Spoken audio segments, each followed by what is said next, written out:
Vamos abrir a nossa Bíblia em Apocalipse, capítulo 7.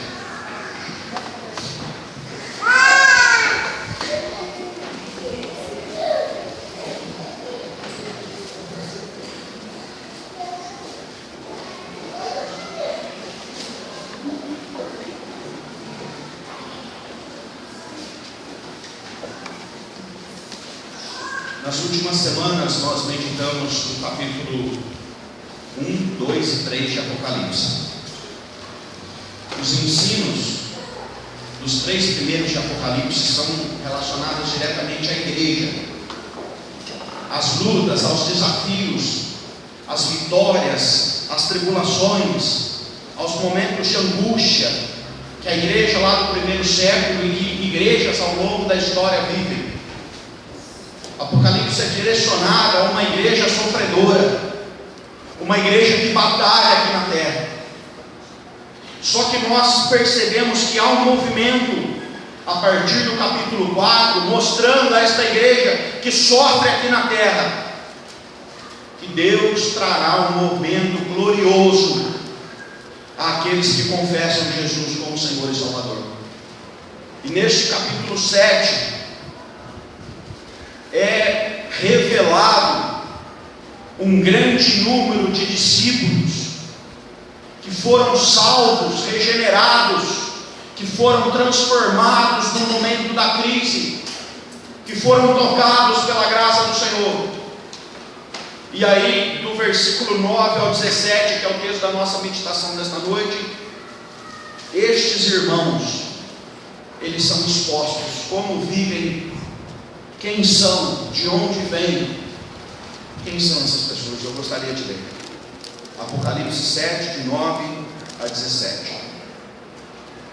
Depois destas coisas, vi, e eis grande multidão que ninguém podia numerar, de todas as nações, tribos, povos e línguas, em pé, diante do trono e diante do Cordeiro, vestidos de vestiduras brancas, com palmas nas mãos, e clamavam em grande voz, dizendo: ao nosso Deus que se assenta no trono, e ao Cordeiro pertence a salvação. Todos os anjos estavam de pé rodeando o trono, os anciãos e os 4 seres viventes, e ante o trono se prostraram sobre os rostos e adoraram a Deus, dizendo: amém. O louvor e a glória e a sabedoria e as ações de graças e a honra e o poder e a força sejam ao nosso Deus pelos séculos dos séculos, amém. Um dos anciãos tomou a palavra, dizendo: estes que se vestem de vestiduras brancas, quem são e de onde vieram? Respondi: meu Senhor, tu sabes. Ele então me disse: são estes os que vêm da grande tribulação, lavaram suas vestiduras e as alvejaram no sangue do Cordeiro, razão porque se acham diante do trono de Deus e o servem de dia e de noite no seu santuário. E aquele que se assenta no trono estenderá sobre eles o seu tabernáculo. Jamais terão fome, nunca mais terão sede. Não cairá sobre eles o sol, nem ardor algum, pois o Cordeiro que se encontra no meio do trono os apacentará e os guiará para as fontes da água da vida, e Deus lhe enxugará dos olhos toda lágrima. Amém. Antes de nós meditarmos nesse texto, eu quero cantar uma canção com os irmãos, baseada nestes 2 hinos que é cantado aqui ao nosso Deus.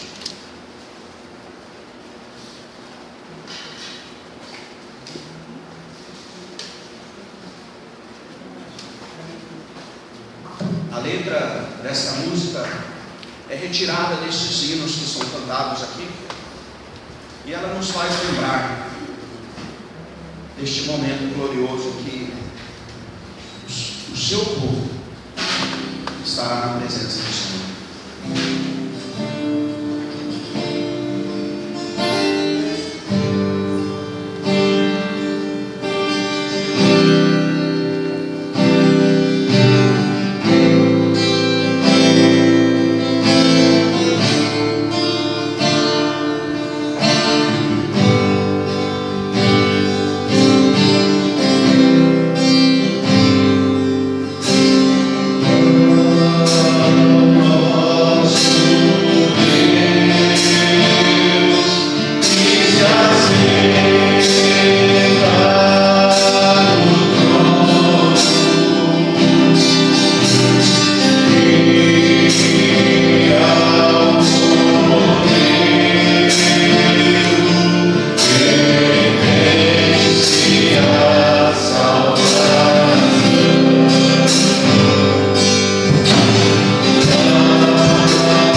Agradecemos porque quando olhamos para a igreja, nós sabemos que as lutas do presente em nada se comparam à glória do porvir. Te pedimos que o Senhor nos ajude a permanecermos fiéis, podermos contemplar todas essas maravilhas que estão destinadas àqueles que creem no teu nome. Fale conosco, Pai, te pedimos no nome de Jesus. Amém.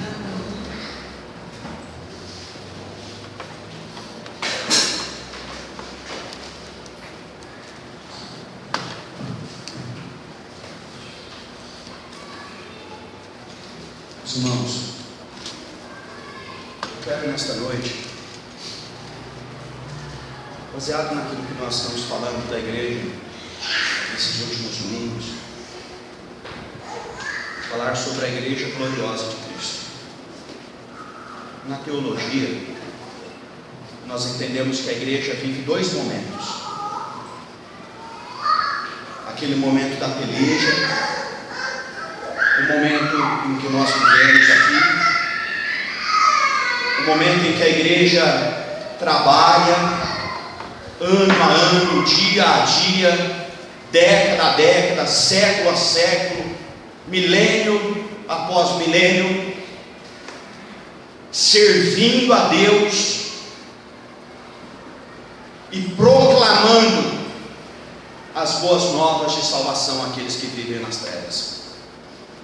Esta é a igreja militante, a igreja que ao longo dos séculos acolheu milhares de irmãos como nós, tentando entender o seu tempo, tentando compreender os ensinos e a vivência dos ensinos de Cristo na prática da vida, servindo uns aos outros, servindo as suas cidades, aos seus povoados, às suas nações, e proclamando a boa notícia.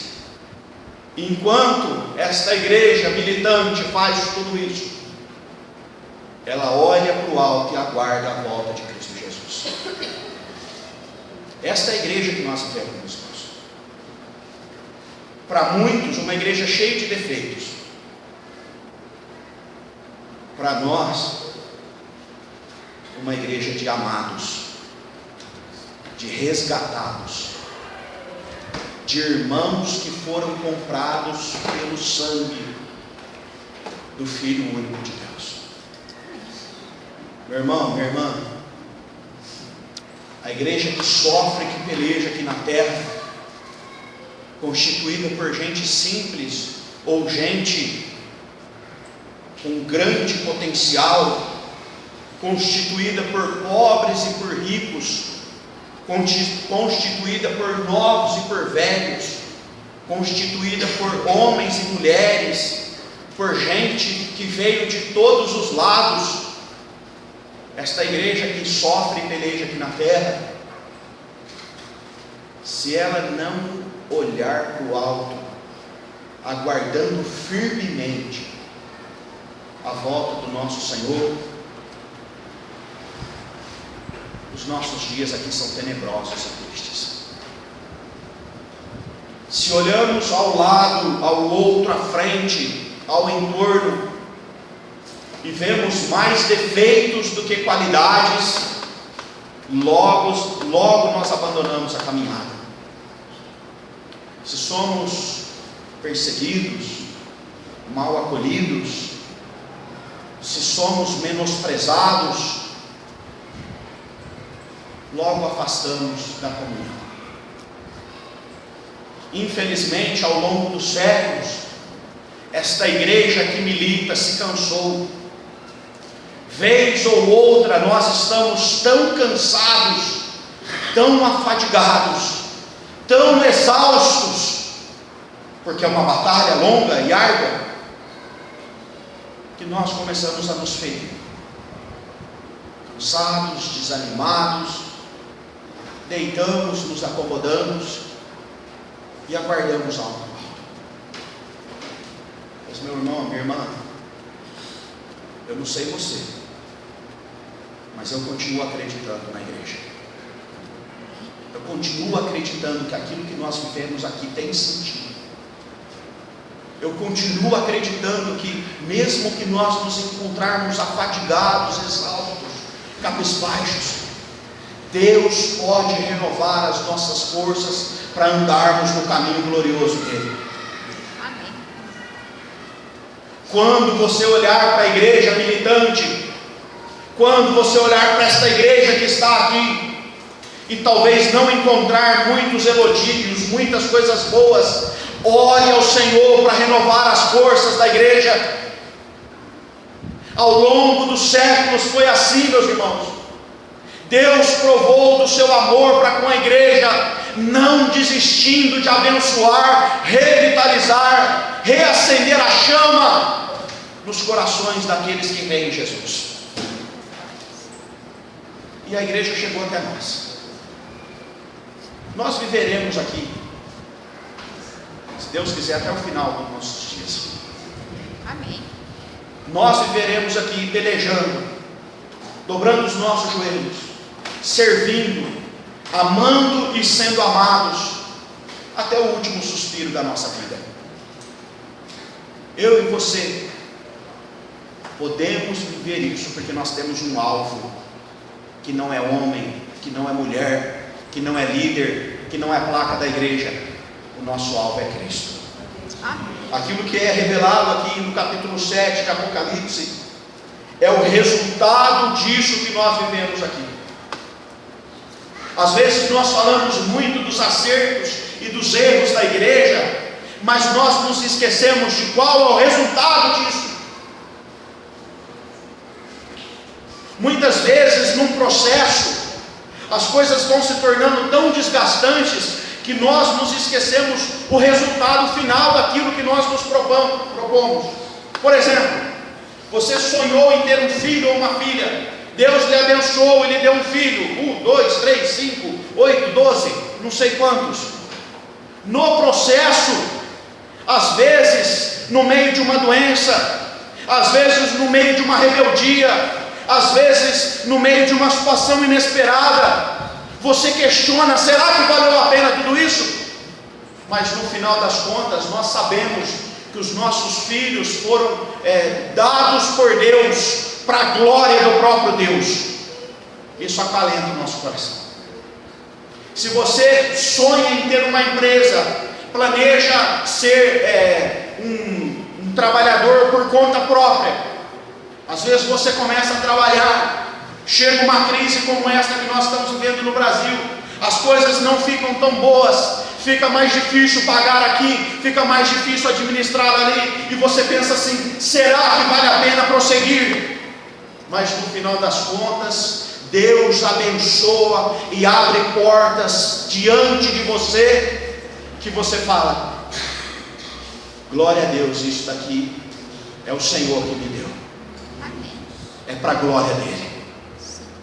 Meus irmãos, quando nós nos esquecemos do resultado final do processo, no meio da batalha, às vezes nós pensamos em desistir. De vez em quando a Kelly chega lá em casa, vermelha, suada, depois de 1 hora de academia, com a língua para fora, nem conseguindo conversar direito, e ela fala assim para mim, Alan, hoje quase eu desisti, mas eu quero ver o resultado.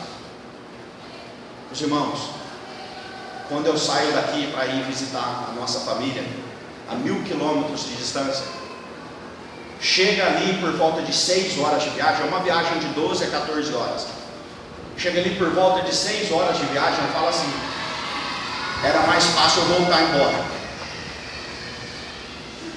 Dá vontade de parar o carro, ligar para o pai e falar, vem me buscar. Mas quando nós chegamos lá no final, nós nos alegramos, porque aquela longa viagem tem um destino para alguém que nós amamos. Os irmãos,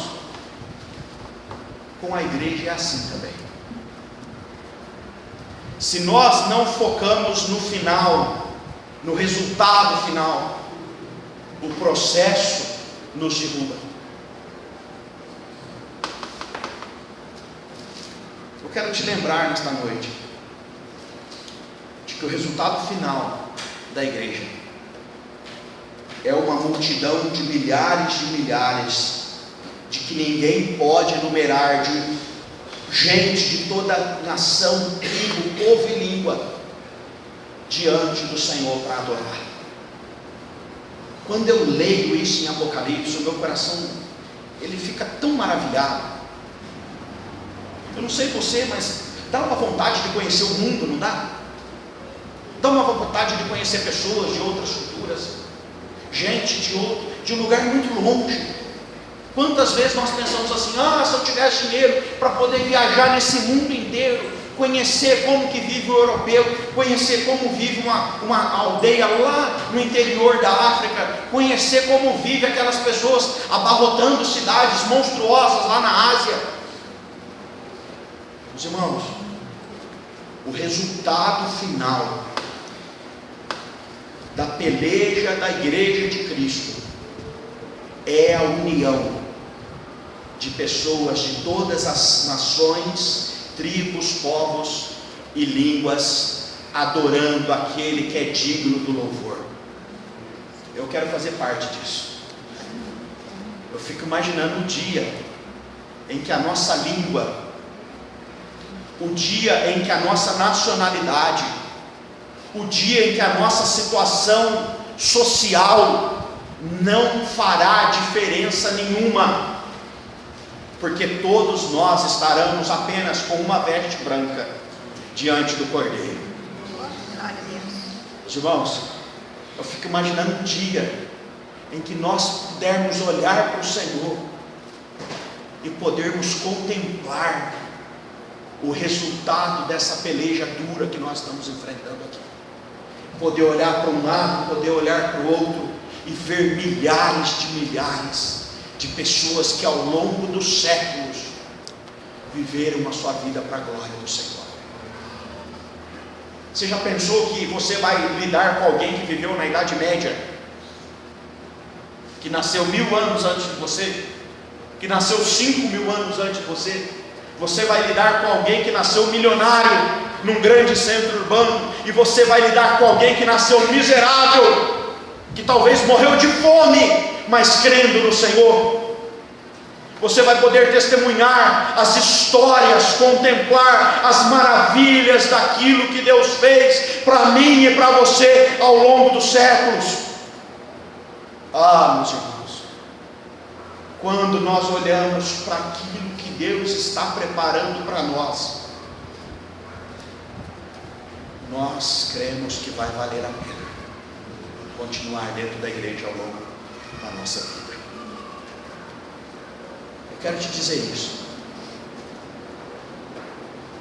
Hoje, as nossas diferenças muitas vezes nos afastam.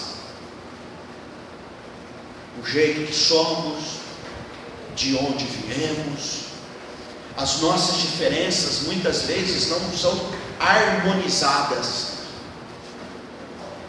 mas Cristo harmonizará o seu povo diante dele.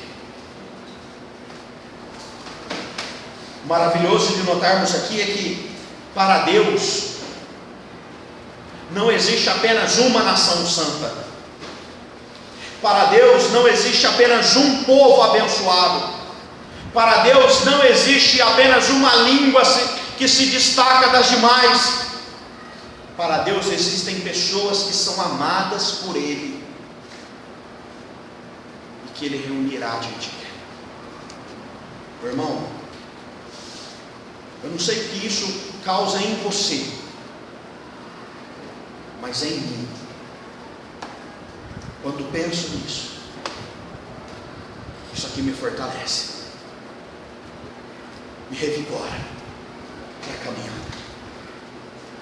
Além da diversidade apresentada nesse texto, diversidade que diante de Jesus se torna um só povo, povo do Senhor. Existe um outro fator aqui dentro desse texto também que nos relembra qual é a finalidade da nossa vida. Nós nascemos para a glória do Senhor, não é isso? Nós fomos criados para a glória do nosso Senhor. O fim principal do homem é glorificar ao Senhor e ter prazer no Senhor para todo sempre. Esse texto mostra que este povo diverso que está diante do Senhor, no final das contas, glorifica ao Senhor como um grande coral, como um juntar de pessoas, de vozes direcionadas ao Senhor, dizendo: ao nosso Deus que se assenta no trono e ao Cordeiro pertence a salvação. Irmãos, a igreja militante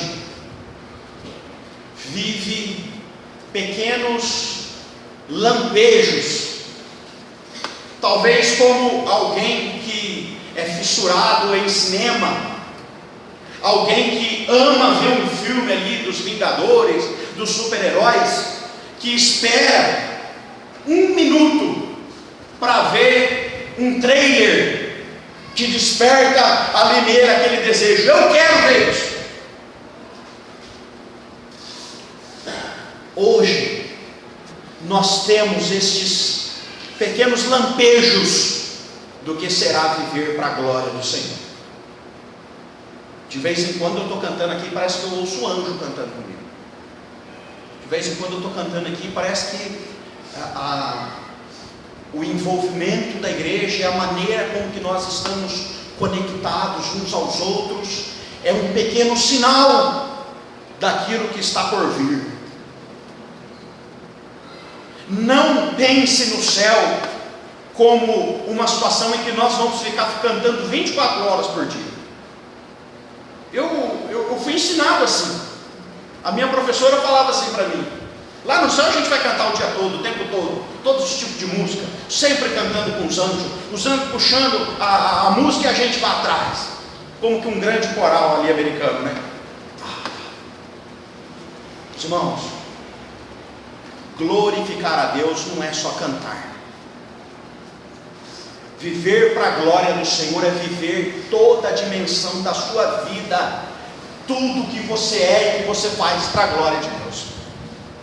Quando você chega na sua casa e cuida da sua família, ama a sua esposa e os seus filhos, você está glorificando a Deus. Quando você no seu trabalho trabalha com dignidade, fazendo o seu serviço com honra, você está glorificando a Deus. Quando você está servindo a igreja, aos irmãos, aos necessitados, aqueles que estão perto, aqueles que estão longe, aqui no templo ou fora do templo, você está glorificando a Deus. Nós vivemos esses lampejos de como viver para a glória de Deus aqui na terra, mas isso em nada se compara a como nós viveremos lá com o Senhor. Sabe por quê, meus irmãos? Porque lá no céu, ou onde for a nossa habitação,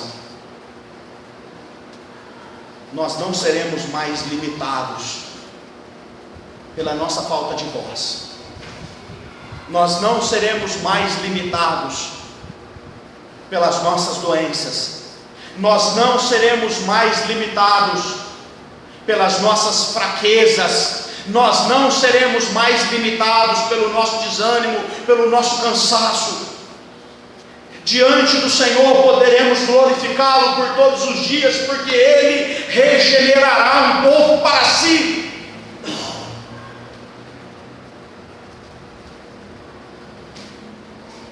Há uma pergunta, depois daquela frase maravilhosa ali: amém, o louvor, e a glória, e a sabedoria, e as ações de graças, e a honra, e o poder, e a força sejam ao nosso Deus pelos séculos dos séculos, amém. Aí um dos anciãos toma a palavra e pergunta: estes que se vestem de vestiduras brancas, quem são? De onde vieram?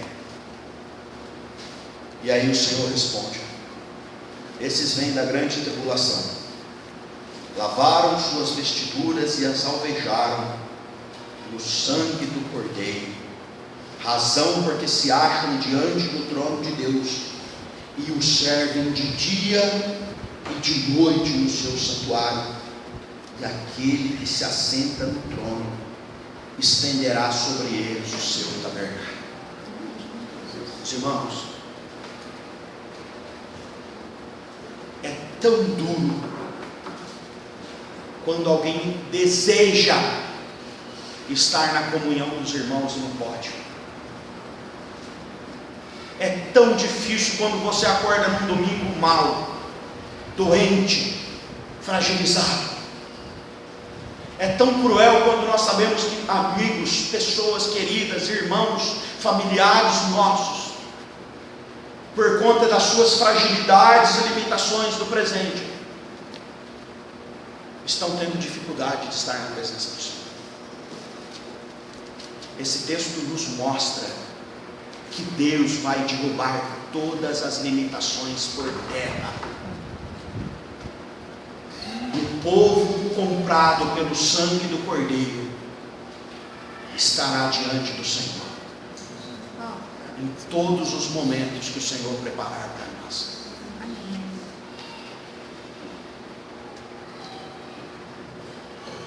Esse é um povo que adora, que serve, que canta, que vive para a glória do Senhor, porque sabe daquilo que Deus fez na sua vida. Quando alguém te faz algo bom, você é agradecido a essa pessoa para o resto da sua vida. Um gesto simples,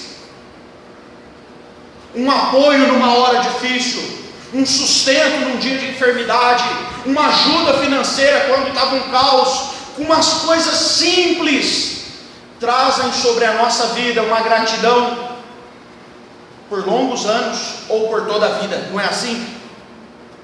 Meu irmão, minha irmã, este povo aqui do capítulo 7, este povo sabe que Deus fez mais do que dar uma ajuda financeira. Deus fez mais do que socorrer no dia do choro ou do luto. Deus fez mais do que estender a mão quando essa pessoa estava caída. Deus deu a vida por essas pessoas em Jesus. Nós podemos começar a viver isso hoje. Somos tão gratos a tantas pessoas por coisas tão simples, e às vezes somos ingratos ao nosso Deus diante da grande obra que Ele já fez por nós. A minha e a sua vestidura já foi lavada pelo sangue do Cordeiro. Ela está guardada na medida minha e sua. O sangue de Cristo já alvejou as nossas vestes. Você, dona de casa, quando pega uma camisa branca suja e precisa alvejar esta camisa, é um trabalho. Às vezes o resultado nem fica tão bom. Uma mancha, às vezes jamais pode ser retirada de uma roupa. O sangue de Cristo é poderoso para retirar qualquer mancha que acontecer durante a nossa história. Eu e você teremos vestiduras branquíssimas, sem manchas, alvejadas por sangue. Que contraste, que conflito! O sangue é, sem sombra de dúvidas, uma das coisas mais difíceis de ser tirada de uma roupa. Mas o sangue de Cristo é poderoso para alvejar uma roupa. Se Ele pode retirar as nossas manchas, manchas que vêm dos nossos erros e manchas que vêm das batalhas que nos ferem, Ele é poderoso para fazer todas as demais coisas. Amém. Aqueles que estão diante do trono sabem a obra que Cristo fez para elas estarem lá. Por fim, o texto conclui essa história dizendo nos versículos 16 e 17: jamais terão fome, nunca mais terão sede, não cairá sobre eles o sol, nem ardor algum, pois o Cordeiro que se encontra no meio do trono os apacentará e os guiará para as fontes da água da vida, e Deus lhe enxugará dos olhos toda lágrima. Se há alguma coisa difícil de ser segurada, é uma lágrima. Em momentos de dor, em momentos de desespero, em grandes derrotas, em sofrimentos que nos abatem,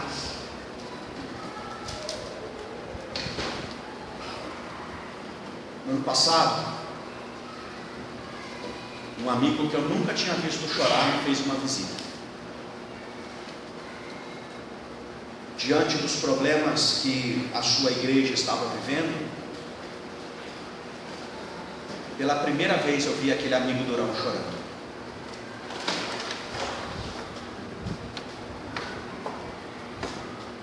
Meu irmão, minha irmã, quantas são as vezes que as dores da vida nos castigam? Por quantos amados você chorou? Pais, irmãos, filhos, amigos. Quão cruel é a dor da morte. Nós não podemos nos esquecer que a morte é o castigo. Ela é o resultado do pecado. Como Romanos diz, o salário do pecado é a morte. Quão cruel é vivermos numa situação de extrema fragilidade, fome, sede, sol queimando, dores no corpo todo, falta de situações básicas para uma vida digna. Devemos nos lembrar,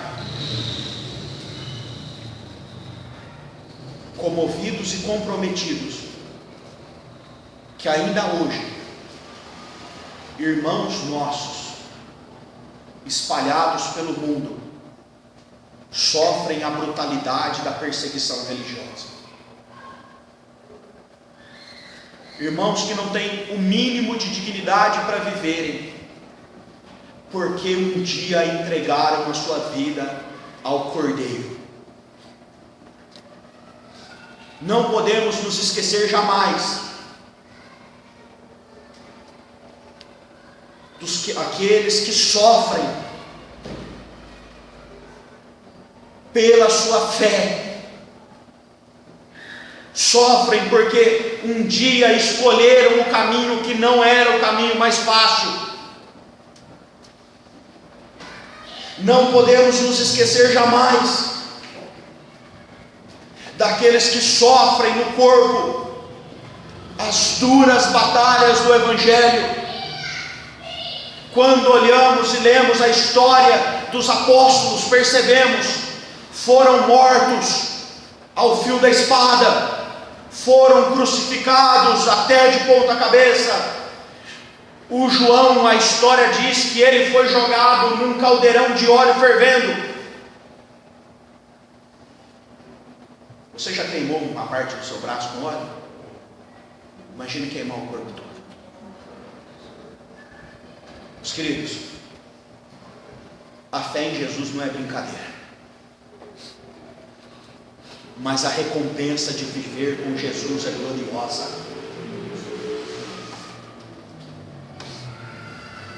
Aqueles que sofrem no corpo ou na alma as fragilidades da fé têm um lugar destinado onde é o próprio Deus que cuida de nós, onde é o Senhor quem tira dos nossos olhos a nossa lágrima, onde é o Senhor quem cuida das nossas feridas, é o próprio Cordeiro que nos apacenta e nos guia para as fontes da água. Lemos o Salmo 23 e percebemos isso. Ele me faz repousar em pastos verdejantes, leva-me para junto das águas de descanso, refrigera minha alma, guia-me pelas veredas da justiça, por amor do Senhor. Eu gostaria que você fechasse os seus olhos.